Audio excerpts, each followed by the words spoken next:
Subversion is the term, if you look in a dictionary or criminal code to that matter, usually is explained as a part of activity to destroy things like religion, government, system, political, economical system of a country.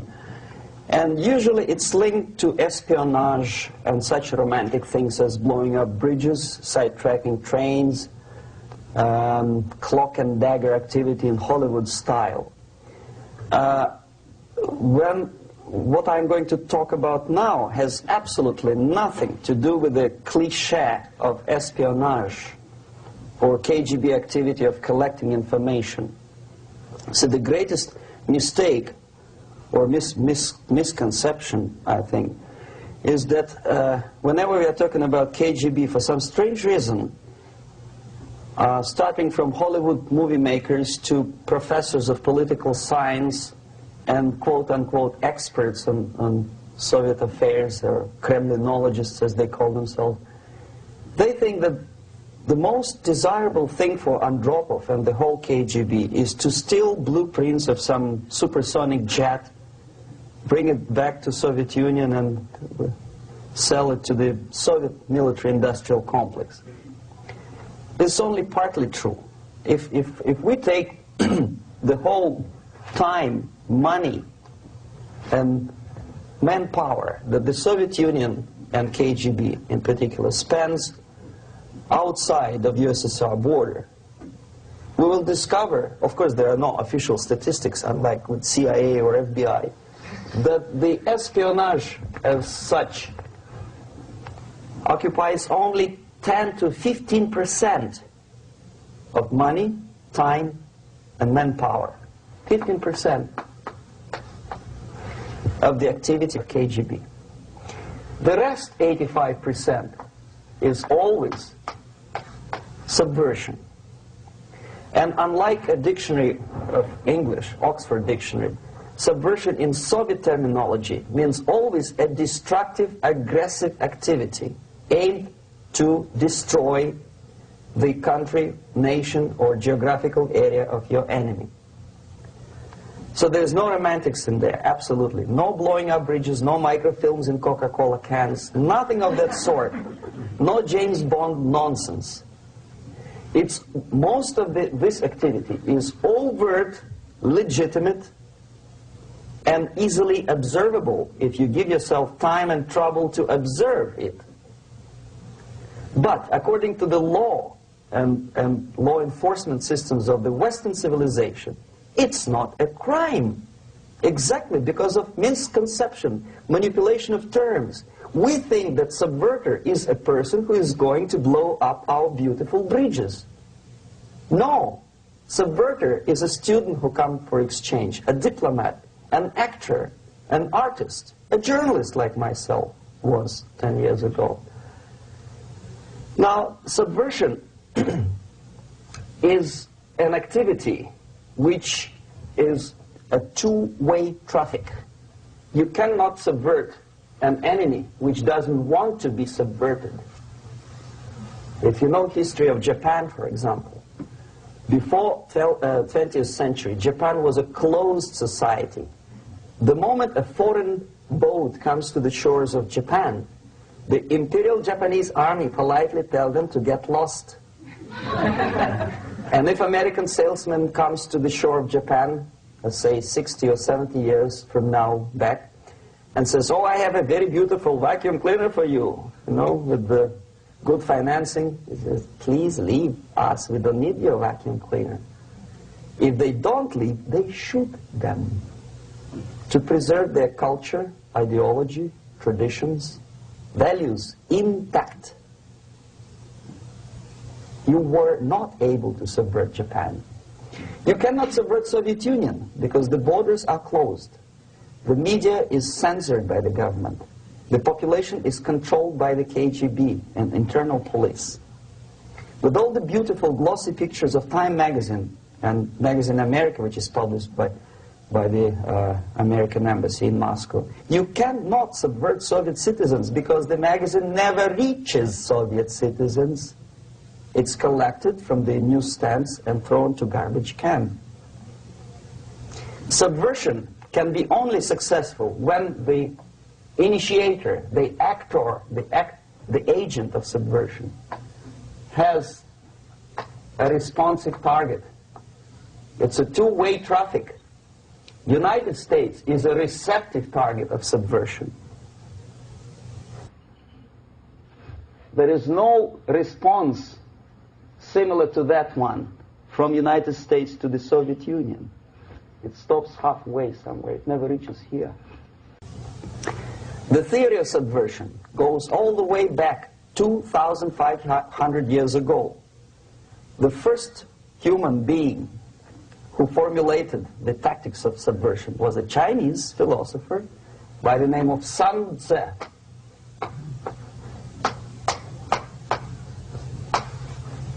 2,500 years BC. He was an advisor for several imperial courts in ancient China. And he said, after long meditation, that to implement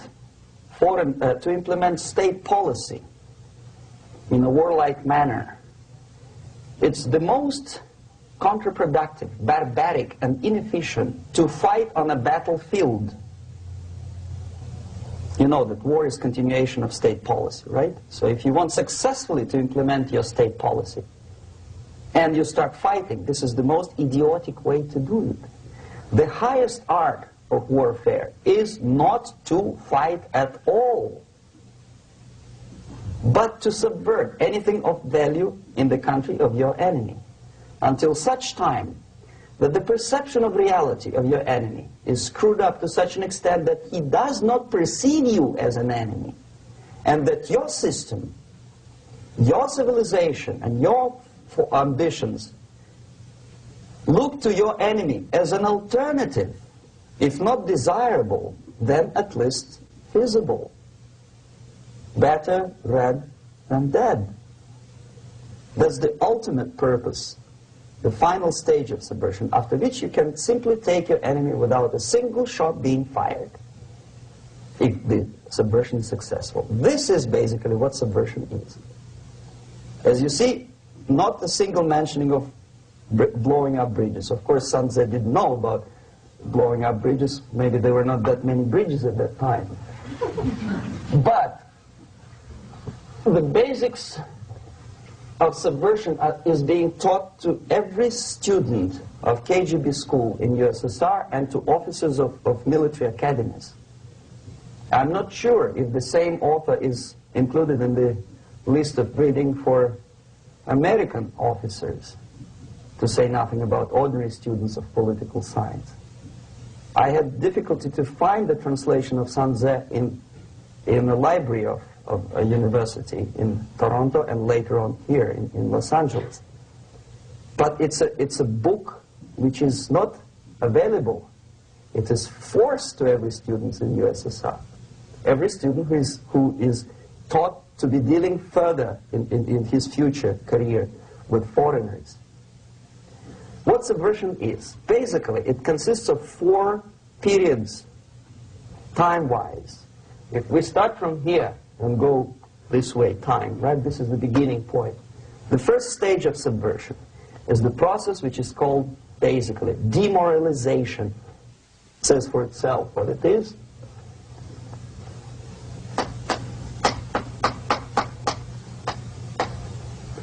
It takes from, say, 15 to 20 years to demoralize a society. Why 15 or 20 years? This is the time sufficient to educate one generation of students or children. One generation. One lifetime span of a person, a human being, which is dedicated to study, to shaping up the outlook, ideology, personality. No more, no less. Usually it takes from 15 to 20 years. What it includes? It includes influencing, or by various methods, infiltration, propaganda methods, direct contacts, doesn't really matter. I will describe them later. Of various areas where public opinion is formulated or shaped. Religion, educational system, social life, administration, law enforcement system, military, of course, and labor and employer relations, economy. Okay? 5 areas. I will not write them down because we will not have enough space. Sometimes when I describe all the methods, students ask me question, are you sure this is the result of the Soviet influence? Not necessarily. You see, the tactic of subversion, about which I'm talking, is similar to the martial art, the Japanese martial art. If some of you are familiar with that tactic, probably you will remember that if an enemy is bigger and heavier than yourself, it would be very painful to resist his direct strike. If a heavier person wants to strike me in the face, it would be very naive and counterproductive to stop his blow. The Chinese and Japanese judo art tells us what to do. First to avoid the strike, then to grab the fist and continue his movement in the direction where it was before, right? Until the enemy crashes in the wall. You see? So, what happens here? The target country obviously does something wrong. If it's a free democratic society, there are many different movements within the society. There are obviously, in every society, there are people who are against this society. They may be simple criminals, ideologically in disagreement with the state policy, conscientious enemies, simply psychotic personalities who are against anything, right? And finally, there are a small group of agents of a foreign nation, bought, subverted, recruited, right? The moment all these movements will be directed in one direction, right? This is the time to catch that movement and to continue it until the movement forces the whole society into collapse, into crisis, right? So that's exactly the martial art tactic. We don't stop an enemy. We let him go. We help him to go in the direction we want them to go. Okay?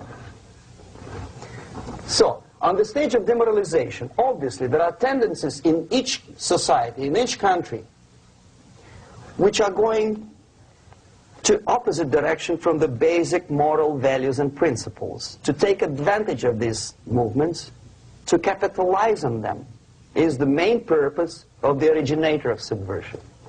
So we have religion, we have education, we have social life, we have power structure, we have labor relations, unions, and finally we have law and order. 1, 2, 3, 4, 5, 6. Okay? These are the areas of application of subversion. What it means exactly? In case of religion, destroy it, ridicule it, replace it with various sects, cults, which bring people's attention, faith, whether it is naive, primitive, doesn't really matter. As long as the basically accepted religious dogma is being slowly eroded and taken away from the supreme purpose of religion, to keep people in touch with the supreme being, that serves the purpose. Therefore, replace it, accepted, respected religious organizations with fake organizations. Distract people's attention from the real faith and attract them to various different faiths. Education. Distract them from learning something which is constructive, pragmatic, efficient. Instead of mathematics, physics, foreign languages, chemistry, teach them history of urban warfare, natural food, home economy, your sexuality, anything, as long as it takes you away, okay, Social life. Replace traditionally established institutions and organizations with fake organizations. Take away the initiative from people. Take away the responsibility from naturally established links between individuals, group of individuals, and society at large, and replace them with artificially, bureaucratically controlled bodies. Instead of social life and friendship between neighbors, establish social workers institutions. People who are on payroll of whom? Society? No. Bureaucracy. The main concern of social workers is not your family, not you, not social relations between groups of people. The main concern is to get the paycheck from the government. What will be the result of their social work doesn't really matter. They can develop all kind of concepts to show to the government and to the people that they're useful. Okay, away from the natural links, power structure. Okay, the natural bodies of administration, which are traditionally either elected by people at large or appointed by elected leaders of society, are being actively substituted by artificial bodies. The bodies of people, groups of people, whom nobody elected. Never. As a matter of fact, most of the people don't like them at all, and yet they exist. One of such group is media. Who elected them? How come they have so much power? Almost monopolistic power on your mind. They can rape your mind. But who elected them? How come they have a nerve to decide what is good and what is bad for the elected by you, president, and his administration? Who the hell are they? Spiro Agnew, who was hated by the liberal left, called them a bunch of enfeebled snobs. And that's exactly what they are. They think they know. They don't. The level of mediocrity. In a big establishment like New York Times, Los Angeles Times, major television network, you don't have to be excellent journalist. You have to be exactly a mediocre journalist. That's easier to survive. There's no competition anymore. You have your good, nice income, $100,000 a year. That's it. Whether you're better or worse doesn't really matter anymore. As soon as you're smiling to the camera and do your job. That's it. No more competition. Power structure slowly is eroded by the bodies and groups of people who do not have neither qualification nor the will of people to keep them in power, and yet they do have power. Okay. Together with that, there is another process. Law enforcement, law and order organization and structure is being eroded. For the last 20, 25 years, if you see old movies and new movies, you can see that in new movies, a policeman, an officer of the United States Army looks dumb, angry, psychotic, paranoid. A criminal looks nice, kind of, well, he smokes hash and shoots the whatever drug, but basically he's a nice human being. He's creative. And he's unproductive only because society oppresses him. Whereby a general of Pentagon is always, by definition, a war maniac. A policeman is a pig, rude policeman. He abuses his power. You know? A generalization like that. The hatred, the mistrust to the people who are supposed to protect you and enforce law and order. Moral relativity. The Angelo Buono process lasted 2 years in Los Angeles. Relativity. The Angelo Buono process lasted 2 years in Los Angeles. And yet there are still some lawyers who say, look, he's a nice character, as a matter of fact.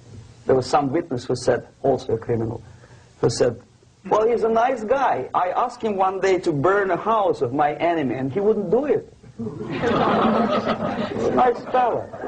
Erosion. A slow substitution of basic moral principles, whereby a criminal is not a criminal, actually. He's a defendant. Even if his guilt is proven, There is still a doubt to kill or not to kill, to be or not to be. Thou shalt not kill, yes. But this line may not necessarily be applicable to a murderer. Thou shalt not murder. That should be the presumption, not that thou shalt not kill. Okay, labor relations. At this stage, within 15 to 20 years, we destroy the traditionally established links of bargaining between employer and employee. The classical Marxist-Leninist theory of natural exchange of goods. Person A has 5 sacks of grain and person B has 5 pairs of shoes. And the natural exchange without money is when they bargain between each other. And only with the introduction of the third force, C, an entirely third foreign stranger who says, no, don't give him 5 sacks of grain, give it to me, and you give me your 5 pairs of shoes, and I will distribute it accordingly, so that the economy will go. This is the death of natural exchange, death of natural bargaining. Well, trade unions were established 100 years ago. The objective was to improve working conditions and to protect the rights of workers from those employers who were abusing their right because they had more money. Objectively, at that time, initially, the trade union movement did work. What we see now is that the bargaining process is no longer resulting in the compromise, which is leading objectively to betterment of working conditions and increase of salary. What we see is that after each prolonged strike, the workers lose. Even if they have 10% increase of their salaries, they cannot catch up due to inflation and due to missed time. More than that, millions of people suffer from that strike because economy now is interdependent. It's intertwined like one body. If previously steel workers, say 100 years ago, could strike and nobody would suffer, now it's impossible anymore. If a garbage collector strikes today, the rest of the multi-million city is stinking. I mean, there's no more service. In Quebec, for example, we had the electricians who were on strike in the middle of winter. You can freeze your bottom, and they still were on strike. Did they catch up with the salary? No, they lost. Who benefited? The leaders of trade unions. What is the motivation for strike? Improving of a workers' condition? No, obviously it's not. Then what is it? Ideology. To prove to these capitalists. And the obedient horde of workers, like sheep, follow these people. And they cannot disobey. Why? Because if they do, you know what happens to them. Pickets, murders, shooting truck drivers by picketers. In Montreal, for example, I saw with my own eyes when I was correspondent of CBC, International, Canadian Broadcasting Corporation, when the workers of aircraft factory destroyed computers and the equipment in the factory. And the administration employed strike breakers. Their cars were turned upside down and burned. Their houses were burned. Their kids were intimidated. And some victims were there. Of that you can be sure. Why? To improve conditions of workers? No. Ideology. Okay, so this is what happens basically. It may or may not happen without the help of the Soviet Union. But the natural tendencies are being greatly taken advantage of and capitalized by the Soviet propaganda systems. How? Whenever trade union strikes, we have influx of propaganda, mass media, ideological dissemination. The workers' right, and we repeat it like parrots. Yes, workers' right. Whose rights? Workers? No. The only freedom of worker to sell his labor according to his own desire and will is taken away from him. By whom? By trade union boss. Unlimited power is given. Responsibility. I want to sell my labor not for $2.50 an hour, but for $2. I don't have right. My freedom is denied to me. I know that if I sell my work for $2 an hour, not for $3 an hour, I will compete better with the other guy who is lazy and more greedy. I don't need $3. I need only $2.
If we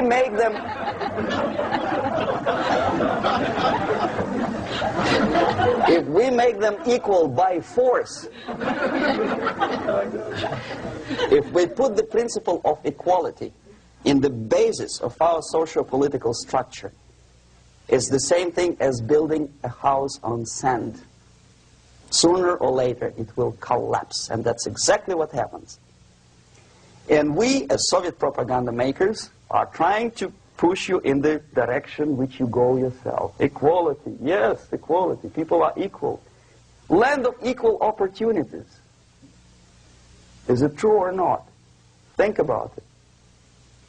Equal opportunities. Should there be equal opportunities? For me, and for a lazy bastard who comes here from some other country and immediately registers as a welfare recipient, benefits. I never received a single dollar. No, sorry, I did receive once. But I never applied for welfare. For the 13 years, I took any job. Security guard, journalist, taxi driver, anything. Well, I was restless, but some people don't like it. They immediately, so what?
especially social justice, is justified in countries like Nicaragua and Salvador, well, Asia, and we listen to them and say, yeah, probably it's true.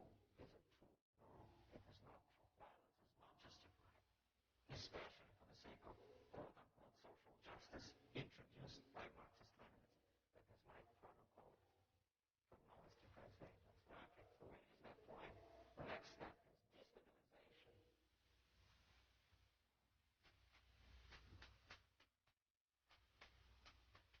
Again, this word says for itself what it is: to destabilize all the relations, all the accepted institutions and organizations in the country of your enemy. How do you do it? You don't have to send a battalion of KGB agents to blow up bridges. No.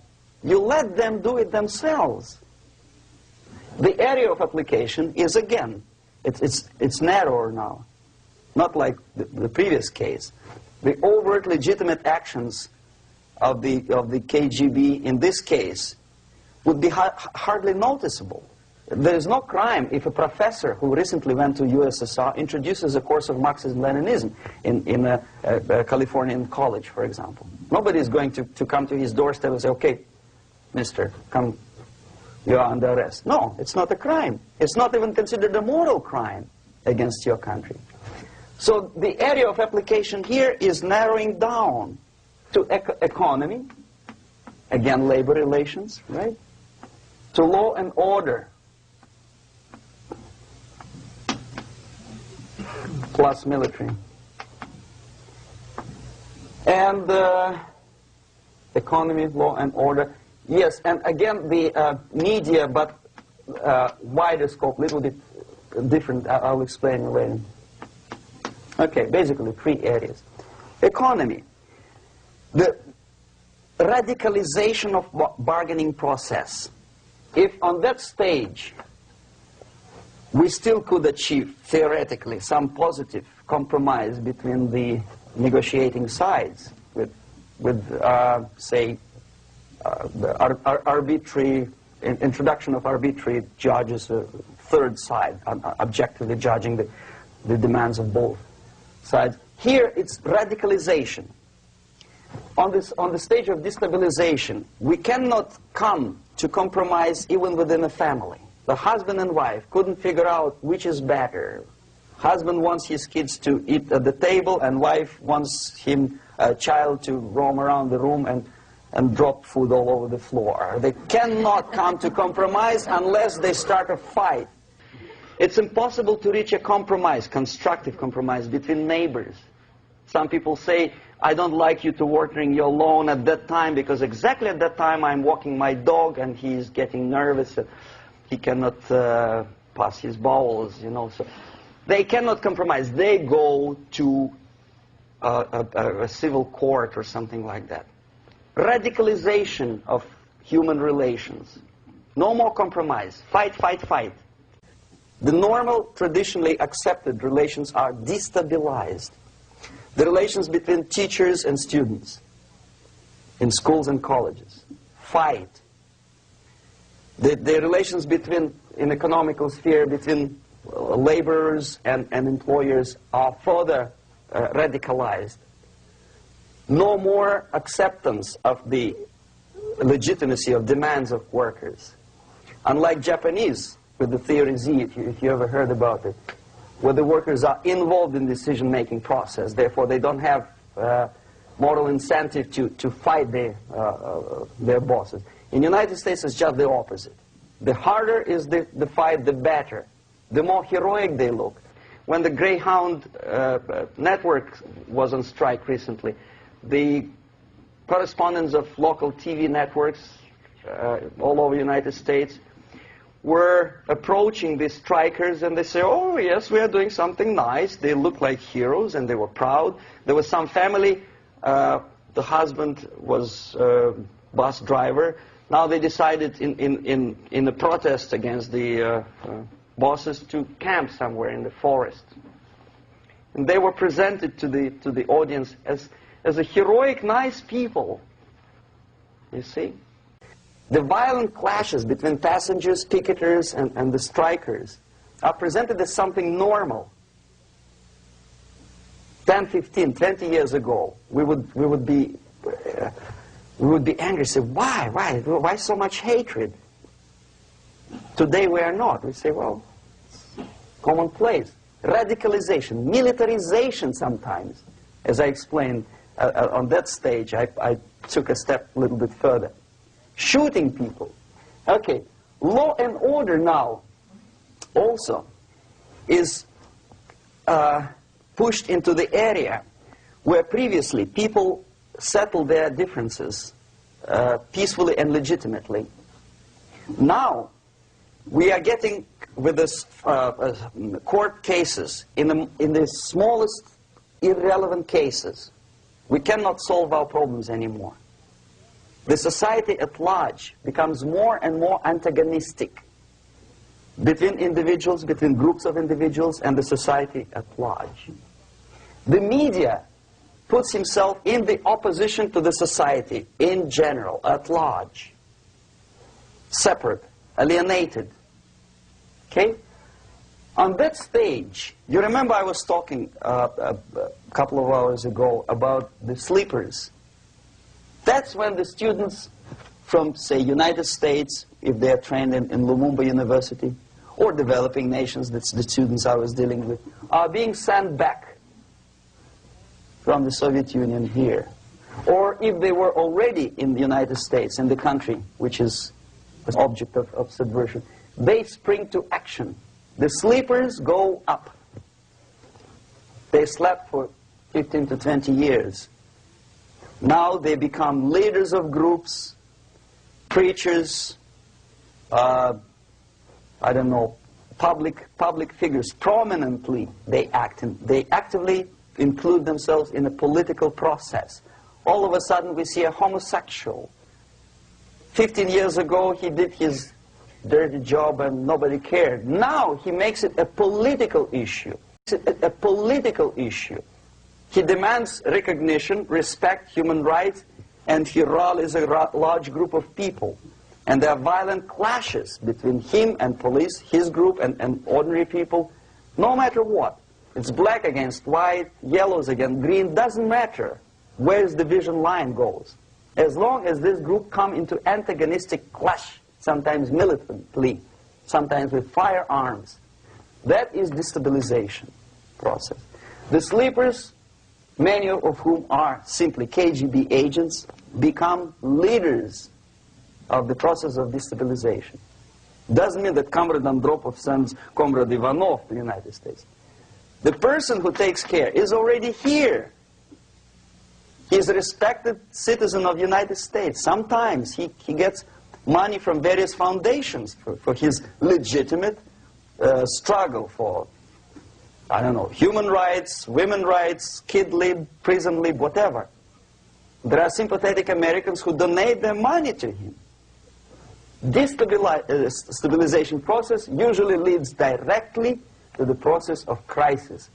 In case of developing nations, that's the area where I was active. The process starts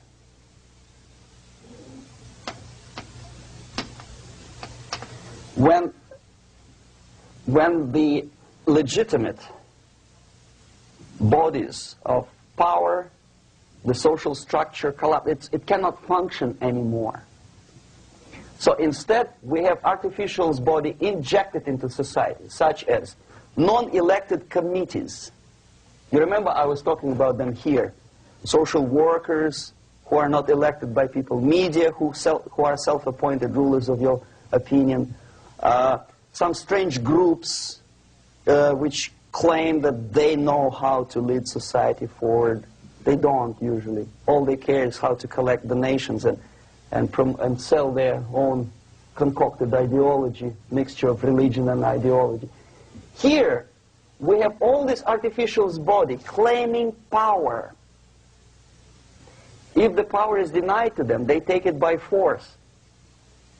In case of Iran, for example, all of a sudden we have revolutionary committees. What kind of revolution? There was no revolution yet, and yet they had the committees. They were taking power of judgment. They had They had the power of execution, they had the power of legislation, and that they had the power of judicial. All of them combined in one person, who is half-baked intellectual, sometimes graduated from Harvard University or Berkeley. He comes back to his country and he thinks that he knows the answer to all the social, economical problems. Okay? Crisis is when society cannot function any more productively. It collapses, obviously. That's the word for crisis. So therefore, the population at large is looking for a savior. The religious groups are expecting a messiah to come. The workers say, we have family to feed. Let's have a strong government, maybe socialist government, centralized. When somebody put the employers on their place and let us work. We are sick and tired of going to strike and missing overtime and all that stuff. We need some strong man, strong government, a leader, a savior is needed. Population is sick and tired already. And here we are. We have a savior.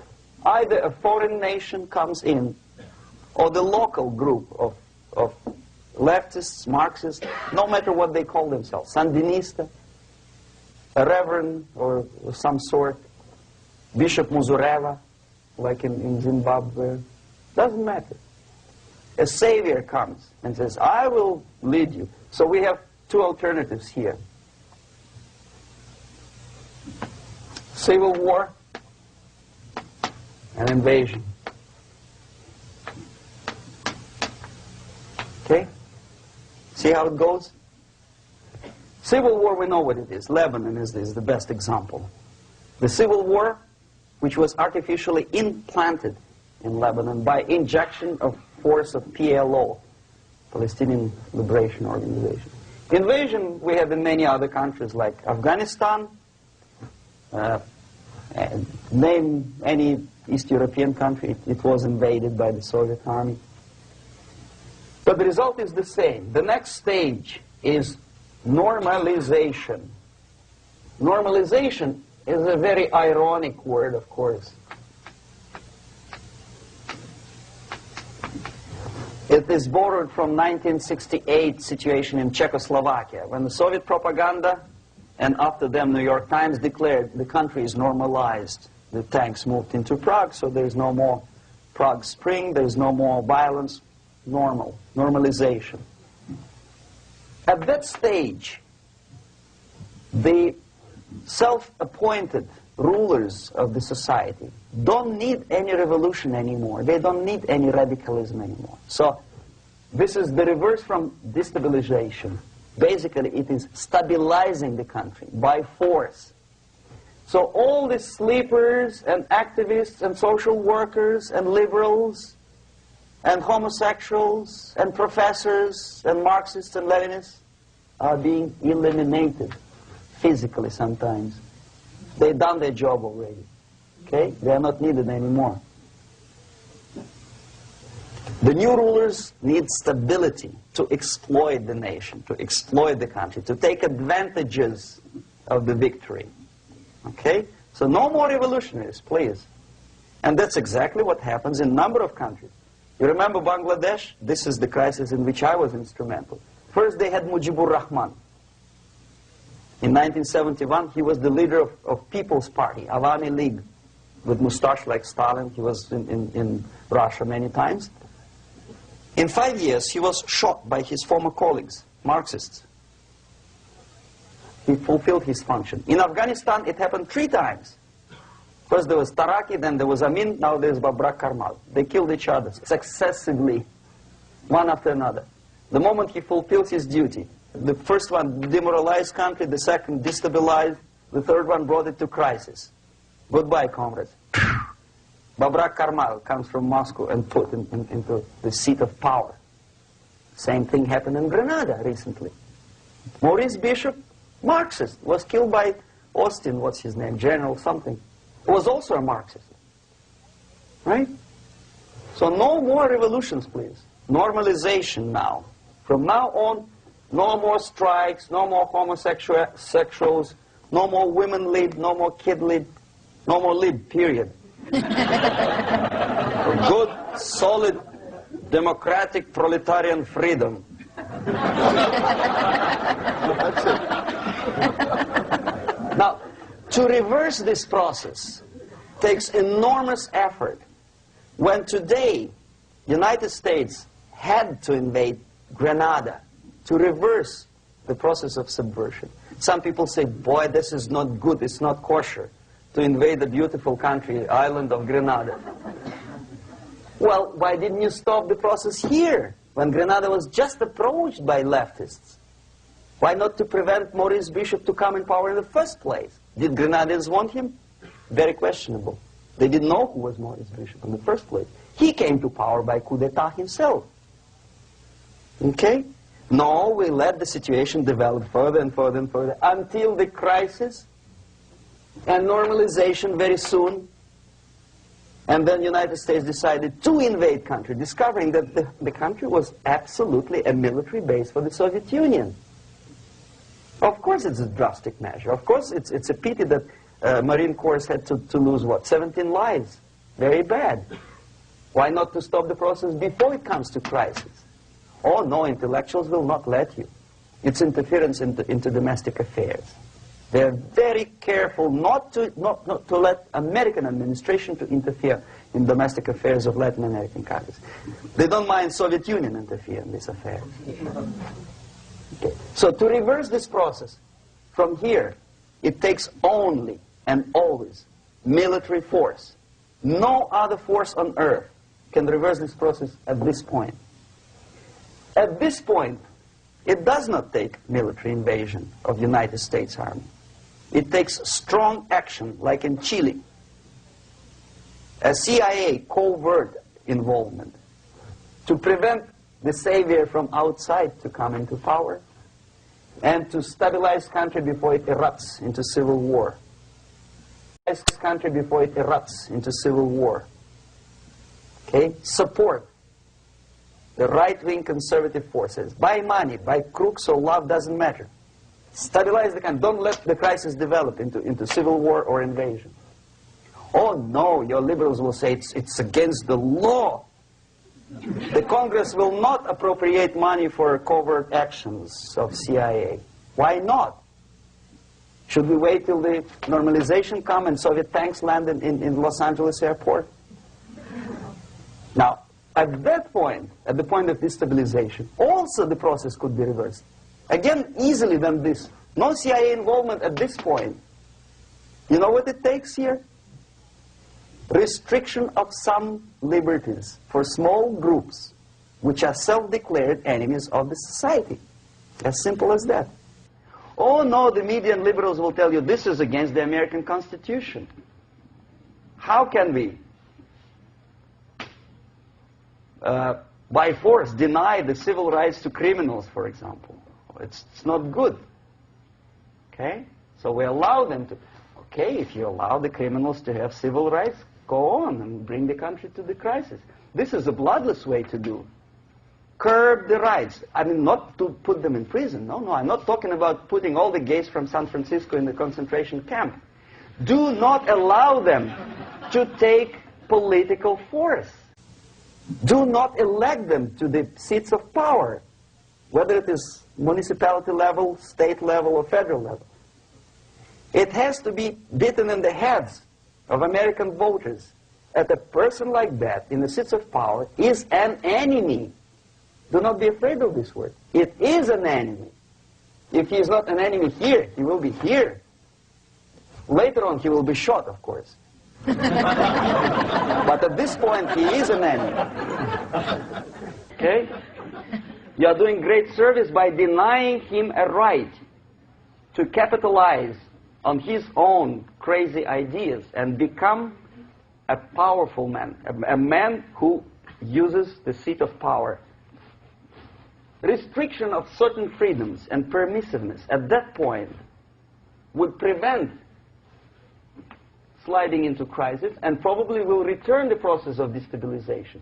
To curb unlimited power, monopolistic power of trade unions, here, at that point, would save economy from collapsing. To introduce a law to stop private companies of raping public opinion's mind in the direction of consumerism. No company must have a right to force you into buying more unless you want it. There must be a law. You want to advertise your car? Okay. But not a single mentioning of buying it now and saving money. It must be against the law to force people to consume more. Self-restraint. Previously, before this process started, the self-restraint was a business of church, religion. Because our preachers, the fathers of church, would tell us, material values are good, but it's not the prime function of human being. Because you have to live with something. Obviously, the design for our life is not to consume more deodorants. There must be something greater. If such a complicated instrument as human body was created, obviously there must be some higher purpose for that. And it's very easy to avoid destabilization by denying the greedy companies one little freedom, one little liberty, forcing you into turning yourself into processors of unwanted products and goods. They turn you into machines, like the worm who there's inlet and outlet. So, and how long an average appliance lasts these days? Less than a year. Why? Where's workmanship? Well, we want you to buy more. Okay. Destabilization process could be easily overcome if, as I say, the society, by its own will or after persuasion by the leaders, will come to the idea of self-restraint. It's so hard, we want to consume more, but you have to. Unless you will come to this stage, when, as we say in Russia, if Sahara Desert ever becomes a communist state, there will be shortage of sand. So you have to curb your...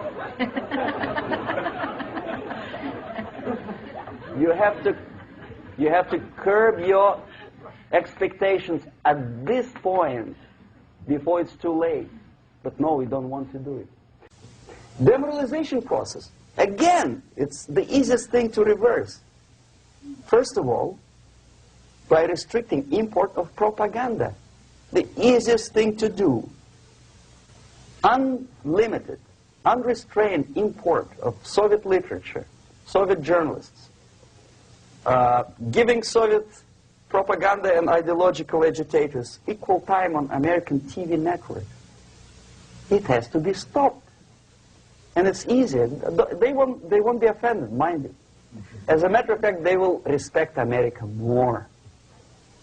But when my former colleague Vladimir Posner appears on Nightline and Ted Koppel asks him, well, Vladimir, what do you think about this? And what can he think? He is an instrument of propaganda. He thinks what Comrade Andropov tells him to think. He's just a nice, articulate mouthpiece of the Soviet subversion system. And Ted Koppel makes you believe that my friend Vladimir Posner thinks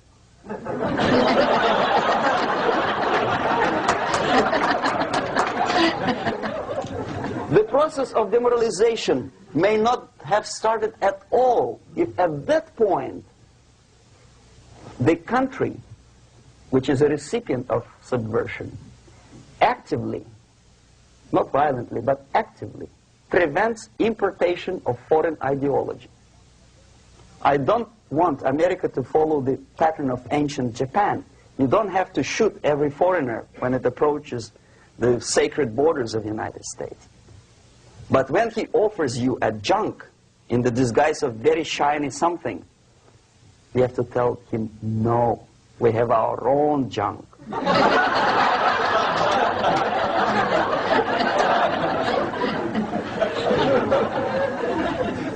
If at that point the society is strong, brave, and conscientious enough to stop importation of ideas which are foreign,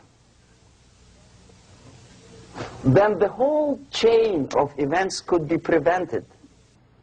Recently I've been to Philippines, and I was shocked how in big cities like Manila, children listen to deafening music. A melodious nation with long traditions of good, nice ethnic music, introduced by Spanish long time ago, maybe 2 centuries, 3 centuries ago, I don't remember how.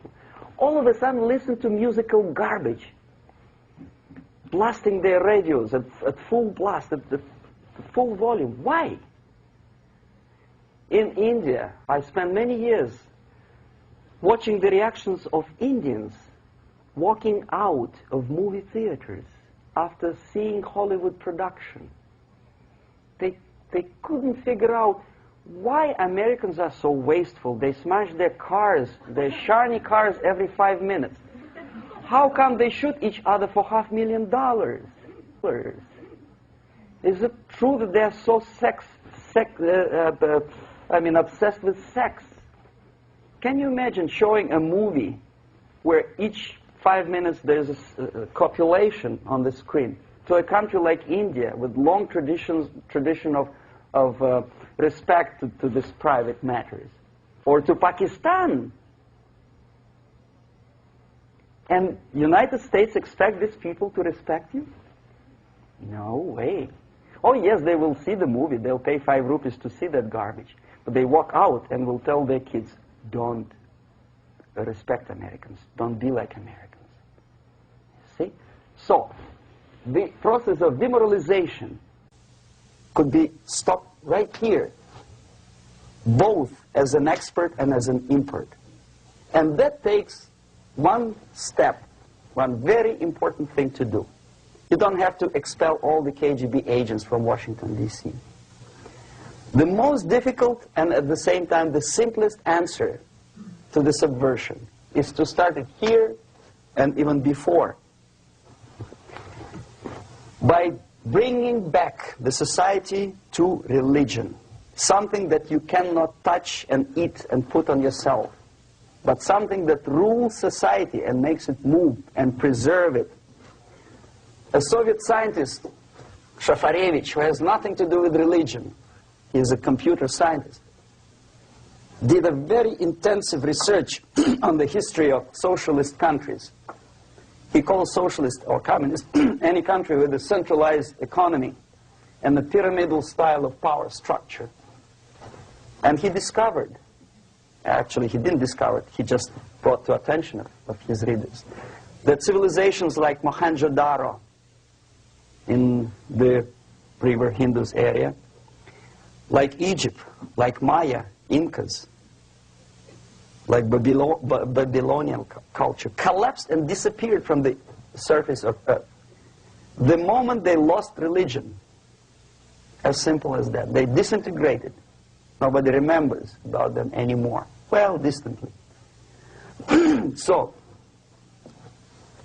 the ideas are moving society and keeping mankind as a society of human beings, intelligent, moral agents of God.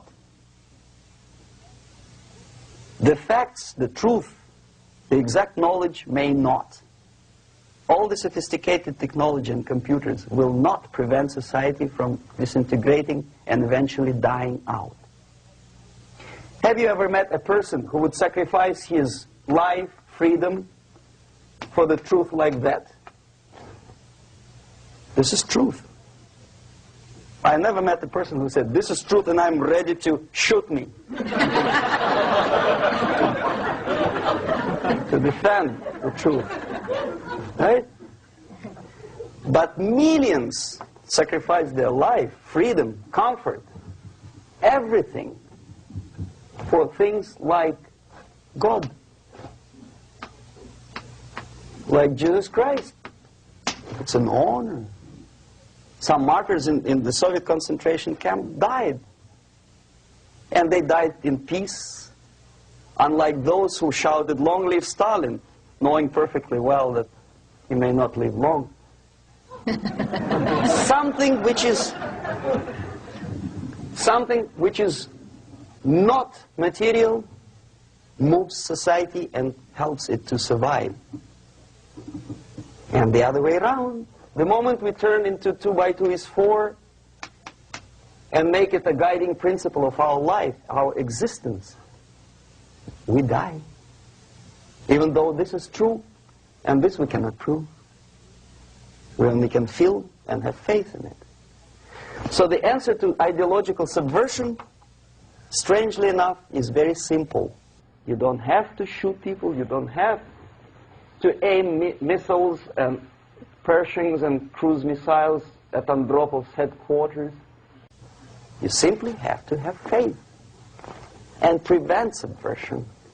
In other words, not to be a victim of subversion. Don't try to be a person who in judo is trying to smash your enemy and being caught by your hand.